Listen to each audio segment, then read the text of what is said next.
సమగ్ర శిక్ష ఉద్యోగులు శనివారం రోడ్లు ఊడ్చి వినూత్నంగా నిరసన కార్యక్రమానికి శ్రీకారం చుట్టారు. తమ ఉద్యోగాలను రెగ్యులరైజ్ చేయాలని, అప్పటి వరకు పే స్కేల్ అమలు చేయాలని డిమాండ్ చేస్తూ సమగ్ర శిక్ష ఉద్యోగులు చేపట్టిన నిరవధిక సమ్మె 26వ రోజుకు చేరుకుంది. 26వ రోజు జిల్లా కేంద్రంలోని తహసీల్ చౌరస్తా వద్ద రోడ్లు ఊడ్చి నిరసన చేపట్టారు. ఈ సందర్భంగా వారు మాట్లాడుతూ ముఖ్యమంత్రి రేవంత్ రెడ్డి ఎన్నికల ముందు ఇచ్చిన హామీని నిలబెట్టుకోవాలని కోరారు. అరాకొర జీతాలతో జీవితాలు సాగిస్తున్న సమగ్ర శిక్ష ఉద్యోగుల జీవితంలో వెలుగులు నింపేలా నిర్ణయం తీసుకోవాలని కోరారు. ఈ కార్యక్రమంలో సమగ్ర శిక్ష ఉద్యోగులు పాల్గొన్నారు.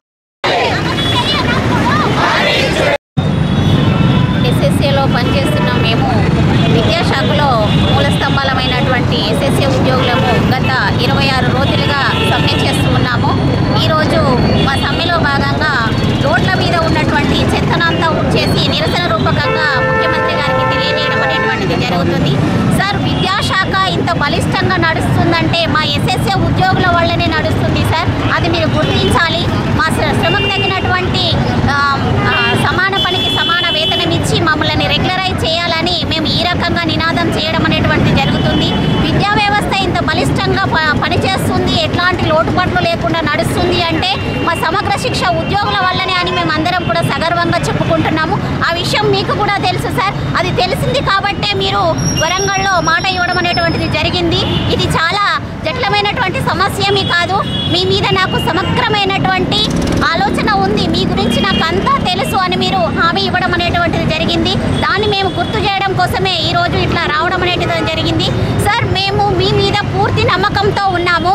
ఆ రోజు మీరు ఇచ్చిన మాట ప్రకారమే రెగ్యులరైజ్ చేస్తారనే ఉద్దేశంగానే ఇన్ని రోజులు ఓపిక పట్టుకుంటూ ఉన్నాము. నారు పోసిన వారు నీరు పోయక మానరు అన్నట్టుగా మీ కాంగ్రెస్ హయాంలోనే ఈ సమగ్ర శిక్ష తీసుకొచ్చిందే మీ కాంగ్రెస్ ప్రభుత్వం. కాబట్టి మీ ప్రభుత్వం వస్తే మమ్మల్ని రెగ్యులరైజ్ అవుతుంది, మా బతుకులు బాగుంటాయి అనే ఉద్దేశంగా మేమందరం కూడా మిమ్మల్ని గెలిపించుకోవడం జరిగింది. మీరిక్కు మేము ఇచ్చిన మాట ప్రకారం మేము మిమ్మల్ని గెలిపించుకున్నాం సార్. మీరు ఇచ్చిన మాట ప్రకారం మమ్మల్ని అందరినీ రెగ్యులరైజ్ చేయాలి. రెగ్యులరైజ్ అయ్యేంత వరదాకా కూడా మేము ఈ సమ్మెని విరమించమని చెప్తున్నాను సార్. గత 26 రోజులుగా నిరవధిక సమ్మె చేస్తున్న ఎస్ఎస్ఏ ఉద్యోగులకు మీరు ఇచ్చిన మాటను పట్టుకొని మేము రోడ్ల మీదకి వచ్చినాం సార్. రెగ్యులరైజ్ కుదరదు అని అన్నారు. మేము మీ మాటకి రెస్పెక్ట్ ఇస్తాము. ఇన్ని రోజులుగా ఇక్కడ కూర్చొని చేస్తున్నందుకు, మీ మాటను పట్టుకొని మేము చేస్తున్నందుకు కనీసం మాకు పే స్కేల్ ఇస్తేనే మేము కదులుతామని మీకు విన్నవించుకుంటున్నాము. పే స్కేల్ ఇవ్వడము అనేది పెద్ద విషయం కాదు, మీరు తలుచుకుంటే పెద్ద విషయం కాదు.